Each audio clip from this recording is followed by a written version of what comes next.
Hey everyone, Technomentary here with a video for you guys. In today's video, I'm going to show you how to decrease the maximum volume on your iPhone speaker. So let's get started. Now there's a feature that's available starting with 18.2 or newer. So if you haven't updated your phone, go into your settings, general, software update, and check that you're updated to 18.2 or newer version. Once you have that update, go back to your main settings here, and then you're going to scroll down to sounds and haptics.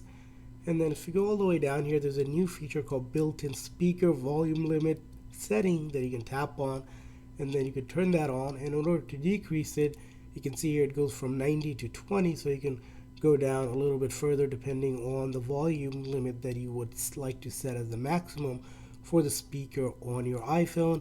Keep in mind this limits how loud your iPhone speaker can play audio such as song, movies, and other medias as well.